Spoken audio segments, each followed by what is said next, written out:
அவன் வந்துட்டான், திரும்பவும் வந்துட்டான் என்று பதட்டத்தோடு சொல்ல ஆரம்பித்தார். என்ன சொல்ற என்று அந்த பெரியவர் கேட்க, விக்ரம் மறுபடியும் வந்துட்டான் என்று கோவிந்த் கிருஷ்ணா சொன்னதும் அந்த பெரியவரின் கண்கள் அகல விரிந்தது. என்ன சொல்ற என்று அவர் கேட்க, ஆமா, அவன் கையில நம்ம பெரியவரோட கார்டு இருந்தத நானே என் கண்பட பார்த்தேன் என்று அவன் சொல்ல, அதை கேட்ட அந்த நபரின் அதிர்ச்சி இன்னும் அதிகமானது. என்னது, கிரீன் கார்டா? இது எப்ப நடந்துச்சு? அதை ஏன் என்கிட்ட சொல்லவே இல்லை என்று அதிர்ந்து போன முகத்துடன் கோவிந்தை பார்த்து கேட்டார் அந்த நபர். விக்ரம் திடீர்னு இப்போ பாம்பேக்கு வந்திருக்கானா? இதுக்கு பின்னாடி ஏதாவது ஒரு விஷயம் நிச்சயமா இருக்கும் என்று கோவிந்த் கூறினார். இத்தனை நேரம் பெரியவர் கொடுத்த பெண்டன் கார்டு விக்ரம் கைக்கு எப்படி வந்தது என்பதை பற்றி யோசித்து குழப்பத்தில் இருந்த கர்ணனுக்கு ஏனோ அவரையும் அறியாமல் விக்ரம் மீது அதிக அளவு கோபம் வந்தது. அதனால் கோவிந்தின் வார்த்தைகளில் குறுக்கிட்டவர், அவன் வந்தா வரட்டும், வராமலும் போகட்டும், அதனால நமக்கு என்ன? நம்ம சைட்ல இருக்கிற யாராவது அவனை ஹர்ட் பண்ணணுமா என்று கேட்டார் கரண். விக்ரம் இங்கு வந்தால் என்ன பிரச்சனை நடக்கும் என்று அவருக்கு ஒன்றுமே புரியவில்லை. என்னன்னா இப்படி கேட்டுட்டீங்க? நீங்க சொல்ற மாதிரி இது ஒன்றும் சாதாரண விஷயமே கிடையாது. உண்மையாவே பெரியவரோட ஆதரவு அந்த விக்ரமுக்கு இருக்கு. ஸோ அந்த வகையில ரொம்பவே பவர்ஃபுல்லான ஆளு தான். பயங்கரமான பின்னணி இவன் கைக்கு பின்னாடி இருக்குது. நான் அவங்கிட்ட பேசுறப்பவே அந்த தனி திமிர் இருக்கிறது எனக்கு ரொம்ப கிளியராகவே தெரிஞ்சிச்சு. அவன் இப்போ எதுக்காக பாம்பே வந்திருக்கான் அப்படின்னு தான் எனக்கு கிளியராகவே தெரியல.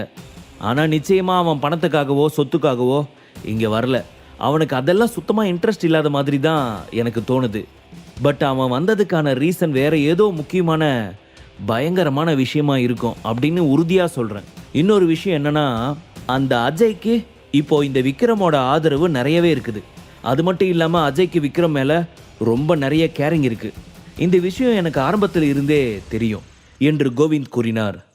என்னது, அஜய்க்கு விக்ரம் ஆல்ரெடி தெரியுமா? விக்ரமோட ஆதரவு அஜய்க்கு இருக்குதா என்று அதிர்ச்சி நிறைந்த முகத்தோடு கேட்டான் கரண்.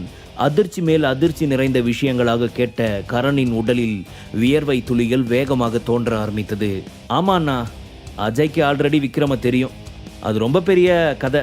ஸ்டார்டிங்கில் விக்ரம் சென்னையில் அவனோட இந்த ஜேர்னியை ஸ்டார்ட் பண்ணப்போ விஜய் நம்ம கிருஷ்ணா குரூப் ஆஃப் இண்டஸ்ட்ரீஸோட பொறுப்பாளராக இருந்தான். அப்போ தான் இந்த விக்ரம் அஜயை மீட் பண்ணியிருக்கான். அது மூலமாக தான் இவங்க 2 பேருக்கும் ஃப்ரெண்ட்ஷிப் உருவாச்சு. சென்னையில் விக்ரமுக்கு அஜய் நிறையவே ஹெல்ப் பண்ணியிருக்கான். அப்போது இதெல்லாம் அஜய் ஆரம்பத்தில் சென்னையில் இருந்தப்போவே இருந்து நடந்துக்கிட்டு இருக்குது. ஆனால் இப்போ பிரச்சனை வரும்போது தானே என்கிட்ட வந்து சொல்கிற என்று சிரித்து கொண்டே அவனை பார்த்து ஏளனமாக கேட்டான் கரண்.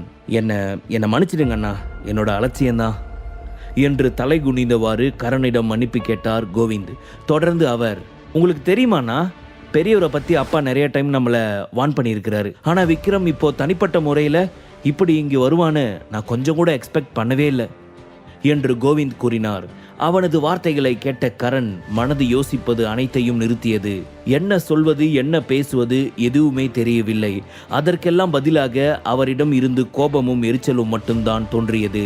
இந்த விஷயத்தை பற்றி நான் கவலைப்படுறதா இல்லை என்று கரண் சொன்னார். அவன் சொல்வதை கேட்ட கோவிந்த் அவரை குழப்பத்துடன் பார்த்தார். என்ன அப்படி பார்க்க?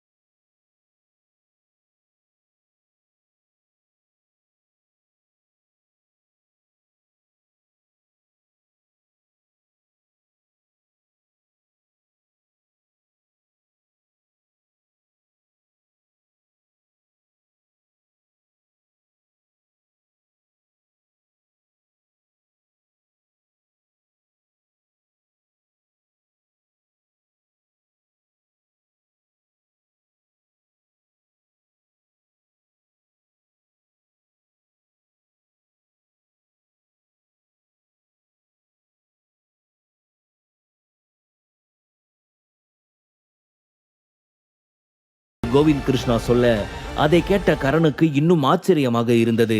அதே சமயம் அவர் சொன்ன வார்த்தைகளால் கரணுக்கு கோபம் வந்தது. என்னது, இந்த விக்ரம் அவ்வளவு பெரிய ஆளா? கிருஷ்ணா ஃபேமிலியில் இருக்கிற எல்லா சீனியர் பீப்புளையும் அவன் மீட் பண்ணணுமா? அதுவும் எல்லாரும் கண்டிப்பா இருக்கணுமா? எல்லாரையும் ஒரே இடத்துல பார்க்குற அளவுக்கு இவனுக்கு தகுதி இருக்குதா என்ன? பெரியவர்கிட்ட இருந்து அவன் நிறைய திறமையை கற்றுக்கிட்டாலும் அதனால நமக்கு என்ன பயன்? அது மட்டும் இல்லாமல் அவனுக்கு நம்ம இப்படியெல்லாம் இடம் கொடுக்க ஆரம்பிச்சிட்டோம்னா இந்த சின்ன வயசுலேயே அவனே எல்லா அதிகாரத்தையும் கையில் எடுத்துக்குவான். அதில் எந்த ஒரு மாற்றமும் இல்லை. அதை எப்படி நான் ஏற்றுக்க முடியும் என்று மனதிற்குள் நினைத்தார் கரண். அண்ணா, விக்ரம நம்மளால் அவ்வளவு சீக்கிரமாக இக்னோர் பண்ண முடியாது. பெரியவரை பற்றின உண்மை ஐடென்டிட்டி தெரியலனாலும் அவர் ரொம்ப பவர்ஃபுல்லானவர்னு ரொம்ப நல்லாவே தெரியும். அப்பா நம்மக்கிட்ட இதை பற்றி நிறைய தடவை சொல்லியிருக்கிறாரு. அதனால நாம் எதுக்கும் கொஞ்சம் கேர்ஃபுல்லாக இருக்கிறது தான் நல்லது. சீனியர் பீப்புளை பார்க்கறதுக்காக இங்கே வரணும்னு சொன்ன விக்ரமை நம்ம அப்பாவையும் மீட் பண்ணணும்னு சொன்னான். ஸோ இப்போ நம்ம என்ன பண்ணுறது என்று கோவிந்த் கிருஷ்ணா கேட்க, என்னது அப்பாவை மீட் பண்ணணும்னு சொன்னானா என்று கரண் ஷாக் ஆனான். கோவிந்த் கிருஷ்ணா சொன்னதை கேட்ட கரணின் மனதிற்குள் அடுத்தடுத்து கேள்விகளும் குழப்பங்களும் தோன்ற ஆரம்பித்தது. கோவிந்த் தொடர்ந்து, பெரியவர் கொடுத்த கிருஷ்ணா ஃபேமிலிக்கு சொந்தமான அந்த பெண்டன் கார்டு அவன் கையில் இருக்குது. ஸோ அவன் நினச்சா இப்போ கிருஷ்ணா குரூப் ஆஃப் இண்டஸ்ட்ரீஸ்க்கு மொத்தத்துக்குமே ஓனர் ஆக முடியும். அவனை எதிர்த்து எதுவுமே நம்மளால் பேச முடியாது. அந்த கார்டு அவன் கையில் இருக்கிற வரைக்கும் அவன்தான் பவர்ஃபுல்லான ஆள். அவன் சொன்னால் எந்த மறுப்பும் இல்லாமல் இப்போ நாம் இருக்கிற இடத்துல இருந்து நகல வேண்டிய சூழ்நிலை ஏற்படும். நம்ம பிளான் எல்லாமே மொத்தமாக ஸ்பாயில் ஆகிடும் என்று தீவிரமாக கூறினார். நீ சொல்கிறத யோசித்து பார்த்தா எனக்கும் அப்படி தான் தோணுது என்று சிறிது நேரம் யோசித்த கர்ணனின் கண்கள் ஒளிர்ந்தது. அவர் முகத்தில் ஏற்பட்ட மாற்றத்தை கவனித்த கோவிந்த் என்ன என்பதை போல் பார்த்தார்.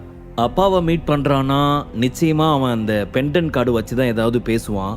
ஸோ அப்பா அவனை பற்றி எல்லா விஷயத்தையும் ட்ரை பண்ணி பார்க்குறதுக்காக நிச்சயமாக மலையில் இருந்து தான் ஆளுங்களை வர வைப்பார். இது எனக்கு உறுதியாக தெரியும். மலையிலிருந்து ஆள் வர வச்சு அவங்க மூலமாக விக்ரம சோதனை செஞ்சு பார்த்தா மட்டும்தான் விக்ரம் உண்மையான திறமையோடு இருக்கிறானா இல்லையான்றது கண்டுபிடிக்க முடியும். நம்ம அப்பாவுக்கு அதை தவிர வேற வழி எதுவுமே இருக்காது. ஸோ நம்ம இதவே நமக்கு ஒரு சாதகமான சூழ்நிலையாக மாற்றிக்கலாம். அப்படின்னா மட்டும்தான் நம்ம இப்போ போட்டிருக்கிற எந்த ஒரு பிளானுக்கும் பாதகம் வராது. அதே சமயம் விக்ரமையும் அசால்ட்டா நம்மளால சமாளிக்க முடியும் என்று கரண் சொல்ல, கோவிந்திற்கும் கரண் சொன்னது சரியான யோசனையாக தான் தோன்றியது. அப்போ நம்ம இதை பத்தி இம்மீடியட்டா மெசேஜ் அனுப்பிடலாமா என்று அவர் கேட்டார். நானே அதுக்கான ஏற்பாடு பண்றேன். மலையிலிருந்து 2 பேரை நான் இங்க வர வைக்கிறேன். அவனால என்ன செய்ய முடியும்னு பார்க்கலாம். சப்போஸ் ஏதாச்சும் கொஞ்சம் திறமை இருந்துச்சுன்னா அவனுக்கு கொஞ்சம் பணம் கொடுத்து ஏதாவது செட்டில்மெண்ட் பண்ண பார்க்கலாம். இல்ல உண்மையாவே நிறைய திறமை இருந்துச்சுன்னா அந்த சமயத்துல நாம வேற மாதிரி தான் காயை மூவ் பண்ற மாதிரி இருக்கும். கோவிந்த், அந்த மாதிரி டைம்ல நாம ஒரு சில விஷயத்த சீக்கிரமா அடுத்தடுத்து பண்ற மாதிரி இருக்கும். ஸோ நீ அந்த டைம்ல எனக்கு நியாயமா கோஆப்ரேட் பண்ணணும். உனக்கு புரியுதா நான் என்ன சொல்றேன்னு என்று பீடிகையோடு சொன்னார் கரண். நிச்சயமாண்ணா, நீங்க சொல்றது எனக்கு புரியுது. கூடிய சீக்கிரத்துல மலையிலிருந்து நம்ம ஆளுங்களை வர வைங்க. அவங்கிட்ட எந்த அளவுக்கு திறமை இருக்குன்னு பார்த்துட்டு அதுக்கப்புறம் நம்ம முடிவு எடுப்போம் என்று சொன்ன கோவிந்தின் மனதிற்குள், இது 2ல் எது நடந்தாலும் நிச்சயமா விக்ரமா நான் பழி வாங்கியே தீருவேன். அத்தனை பேர் முன்னாடி எந்த அளவுக்கு மோசமா நடத்திட்டான். இதனால என் பொண்ணோட வாழ்க்கை பத்தி அவன் நினைச்சு பார்க்கவே இல்லை என்று விக்ரம் மீது கோபத்தை இன்னும் அதிக அளவு வளர்த்து கொண்டார் கோவிந்த். அதே சமயம் இங்கே பாம்பேயில் இருக்கும் கோஹினூர் பிஸ்னஸ் பார்க் பகுதியில் உள்ள பிரபலமான மினர்வா கஃபே ஒன்று உள்ளது. இது பன்னாட்டு நிறுவனத்தால் நிறுவப்பட்ட ஒரு கஃபே. இது முக்கியமான பிஸ்னஸ் வட்டாரத்தில் உள்ளவர்களுக்காகவே என்று பிரத்யேகமாக ஏற்பாடு செய்யப்பட்ட இடம். அந்த இடத்திற்கு டாக்ஸியில் வந்து இறங்கிய சுரபி ஃபோனில் யாரையோ அழைத்தாள். சுரபி பாம்பே யூனிவர்சிட்டியில் தான் தனது டிசைனிங் காலேஜ் படிப்பை முடித்திருந்தாள். அப்பொழுது காலேஜிலேயே அவள்தான் டாப்பர். ஆனால் படிப்பு முடிந்ததுமே தன் தாத்தா சொன்னதால் சென்னைக்கு சென்றுவிட்டு அவர்களுடைய சொந்த கம்பெனியில் சேர்ந்தாள். அவளுக்கு அவளுடைய தாத்தாவை மிகவும் பிடிக்கும். அவளுக்கு டிசைனிங் பற்றிய வேலை அனைத்தையும் அழகாக கலைநயத்துடன் சொல்லிக் கொடுத்தவர் அவர்தான். அவளை மேலும் மேலும் மேலே கொண்டு வர வேண்டும் என்று அவள் தாத்தா விரும்பினார். அவள் அந்த தாத்தா சொல்லிக் கொடுக்கும் அனைத்தையும் கவனமாகவும் சீக்கிரமாகவும் கற்றுக்கொண்டதால் அவருக்கு அவள் மீது அதிக அளவில் நம்பிக்கை இருந்தது. ஆனால் சுரபி வேலைக்கு சேர்ந்து சில நாட்களிலேயே ராதாகிருஷ்ணன் உயிரிழந்து விட்டார். அவர் சொல்லிக் கொடுத்ததை வைத்தும் தனக்குள் இருக்கும் நாலேஜை வைத்தும் சுரபி வேலை செய்து கொண்டிருந்தாள். அதனால் அவளால் ஓரளவிற்கு மட்டுமே புருஷோத்தமன் கம்பெனியை மேலே கொண்டு செல்ல முடிந்தது. இப்படி ஒரு டிராஜடியான சூழலால் நண்பர்கள் பற்றி முழுவதுமாக மறந்துவிட்டாள். விக்ரமுடன் பாம்பேக்கு வரும்பொழுது கூட அவளுக்கு அவளுடைய ஃப்ரெண்ட்ஸ் பற்றின ஞாபகம் வரவே இல்லை. எதிர்ச்சியாக தன் தோழி ஒருத்தி கால் செய்ய அவளிடம் பாம்பேயில் இருப்பதாக சொன்ன பின்புதான் அவர்களுடன் இந்த மீட்டிங்கிற்காக ஏற்பாடு செய்யப்பட்டு இருந்தது. அதற்காக தான் இப்பொழுது இந்த கஃபே முன்பு வந்து இறங்கினாள் சுரபி. அதன்பின் அந்த இடம் முழுவதும் நண்பர்கள் கூட்டம் ஒன்று கூடி அந்த இடத்தை கலகலப்பாக்கியது. அவளுடைய ஃப்ரெண்ட்ஸ் அனைவரையுமே பார்ப்பதற்கு அவர்கள் அனைவருமே மிகவும் ரிச் ஆனவர்கள் போலதான் இருந்தார்கள். நண்பர்கள் கூட்டத்தில் ஒருவன் சுரபியை பார்த்து, சுரபி, ஆரம்பத்தில் காலேஜில் இருந்தப்போ நீ எந்த அளவுக்கு சிம்பிளா இருந்தியோ அதே அளவுக்கு சிம்பிளிசிட்டியை தான் இன்னும் மெயின்டைன் பண்ணிக்கிட்டே இருக்க போல என்று சொன்னான். அவனுக்கு பதில் ஏதும் பேசாது புன்னகை ஒன்றை மட்டுமே பதிலாக கொடுத்தாள்.